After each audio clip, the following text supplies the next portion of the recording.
আসসালামু আলাইকুম। এখন হচ্ছে আমি নুডলসের পাকোড়া বানাবো। তো এখানে ধনেপাতা, কাঁচামরিচ, 2টা বড় সাইজের কাঁচামরিচ আর পেঁয়াজ কেটে রেখেছি। আর লাগবে 2টা ডিম। আমি এখানে যে কাঁচামরিচ, ধনেপাতার পেঁয়াজ কুচি দিয়েছি, সামান্য নুন দিয়ে দিলাম, একটু হলুদ দিয়ে দিব সামান্য, আর একটু মরিচের গুঁড়াও দিব, সামান্য একটু জিরা ভাজার গুঁড়া দিয়ে দিলাম। আমি এখানে 2টা ডিম আর এই যে ম্যাজিক মশলাটা দিয়ে দিলাম, যেটা ম্যাগি নুডলসের মধ্যে ছিল। দিয়ে এবার ভালো মতো সবগুলো মেখে নিব। এই যে মাখানো শেষ।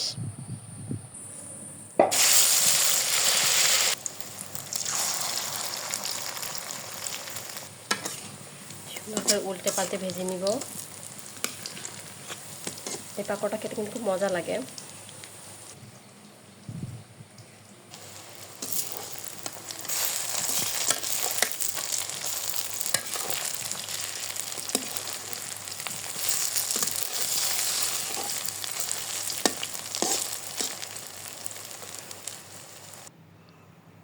এই যে নুডলসের পাকোড়া কিন্তু একদম রেডি। মচমচা মজাদার সুন্দর নুডলসের পাকোড়া। মেহমান আসলে নাস্তার আইটেমে কিন্তু খুবই মজা লাগে এটা খেতে। আপনাদের একটা ভেঙে দেখালাম, দেখেন কত সুন্দর হয়েছে। ভিতরটা কিন্তু খুবই মজা হয়েছে খেতে। তো আজকে বানালাম নুডলসের পাকোড়া।